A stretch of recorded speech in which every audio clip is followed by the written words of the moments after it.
बातम्या आम्ही प्रसारित करीत आहोत। विविध भारती की ये प्रसारण सेवा है। अब आपकी पसंद के फिल्मी गीतों का कार्यक्रम सुनिए, मन चाहे गीत। नमस्कार, आकाशवाणी सांगली महिला जगत या कार्यक्रमात सौ काळे आपल्याला पाककृती शिकवते।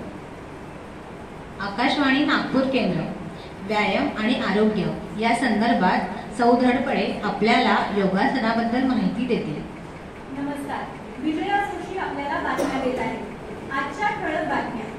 अमेरिकेचे अध्यक्ष श्री जो बायडेन यांचा आज भारताच्या 8 दिवसांच्या दौऱ्यावर आगमन झालं। पंतप्रधान नरेंद्र मोदी आणि इतर अनेक मंत्री त्यांच्या स्वागतासाठी विमानतळावर उपस्थित होते।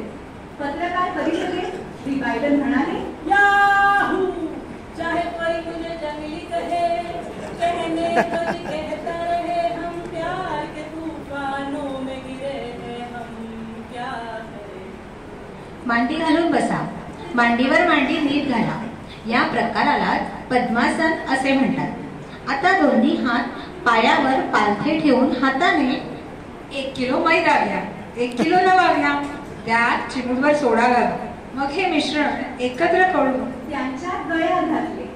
श्री बायडेन व त्यांच्या पत्नी राष्ट्रपती भवनात राष्ट्रपतींची भेट घेण्यास गेले। नंतर बायडेन यांनी लोकसभेला भेट दिली। आपल्या भाषणात ते म्हणाले, Monica, oh my darling, Monica. मांडीवर घेऊन बसा या प्रकाराला बद्ध पद्मासन असे म्हणतात। आता उताने झोपून त्यावर सर्व मैदा होता, हे मिश्रण घेऊन नरेंद्र मोदी सर्व मंत्र्यांसोबत लोकसभेत आले। सर्व मंत्र्यांना चाळणीत घालून नीट चाळल्यावर डोकेदुखी थांबेल। हे आसन केल्याने सर्व शरीराला आणि डोक्याला रक्त पुरवठा होतो। शिवाय केस आई ग, वैतागले बाई या केसांना। अगं, पण प्रकाशचं माथ्याचं तेल का वापरत नाहीस? त्याला केस गळाचे थांबून भरपूर तर वाढतातच, असं नरेंद्र मोदी म्हणाले। नंतर श्री बायडेन व सौ जिल बायडेन यांना खलबत्त्यात घालून चांगले उकाळून व त्यानंतर चांगले घोळून घ्यावे। या स्वागताला भारावलेल्या जिल बायडेन पंतप्रधान मोदी यांना म्हणाल्या, 1 2 3 4 5 6 7 8 9 10 11 12 13 असे 25 पर्यंत आकडे मनात मोजावे। आणि आता पोटावर झोपा आणि पाठीवर कडकडीत तेल होता, यालाच मोहन असे म्हणतात। त्यामुळे पदार्थ खुसखुशीत होतो। आणि हे मिश्रण परातीत घेऊन त्यात पाणी घालून त्याचा मोठा गोळा करावा आणि हा मोठा गोळा श्री बायडेन यांना भेट म्हणून देण्यात आला। ताजमहालाची ती हुबेहूब प्रतिकृती पाहून श्री बायडेन यांना अतिशय आनंद झाला। आपला आनंद व्यक्त करताना ते म्हणाले, ये दोस्ती हम नहीं तोड़ेंगे, तोड़ेंगे हम मगर तेरा साथ ना छोड़ेंगे।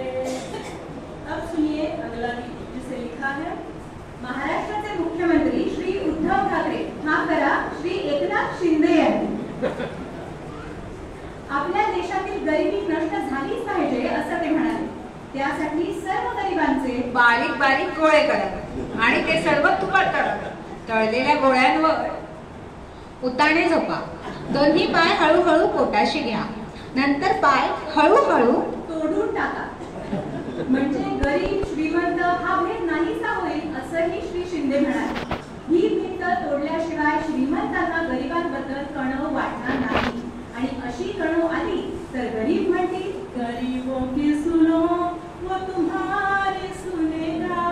तुम 1 वाटी साखर घ्या, त्यात 4 वाटे पाणी घाला, नंतर हे मिश्रण डोक्यावर ठेवा आणि सर्व शरीर हळूहळू उचलून मंद गॅसवर ठेवा, म्हणजे पाकपोळी बंद होईल। या पाकात पोहल्यावर सौ पाकधरे यांना प्रथम क्रमांकाचं पारितोषिक जाहीर करण्यात आलं।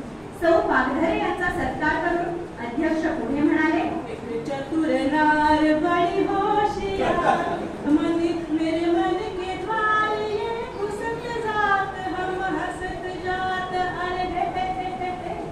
गप्प बसा, हालचाल न करता पडून राहा। असे केल्याने तुमच्या सर्व शरीराला खमंग वास येईल। असा वास आला म्हणजे पाक तयार झाला असे समजावे। आणि अशा तऱ्हेने गंगा शुद्धीकरण पद्धत हाती घेण्यात आली आहे.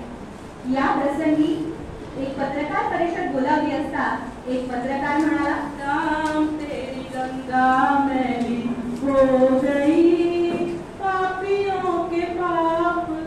करत राहा. असे 4-5 वेळा केल्यावर मग श्वास हळूहळू पाकात टाका, म्हणजे वेळचीचा वास येईल. आता सर्व तळलेले गोळे घेऊन त्यावर मिठाच्या गुळण्या करा, म्हणजे घसा चांगला साफ होईल आणि आवाज बंद करा, असा उपदेश मुख्यमंत्र्यांनी केला. ते पुढे म्हणाले की गिरणी कामगारांना त्यापासून फायदा होत असेल तर अशा गिरण्या बंद करणं फायद्याचे आहे. त्यामुळे तुमचे शरीर कार्यक्षम बनून गिरणी कामगार संप करतील.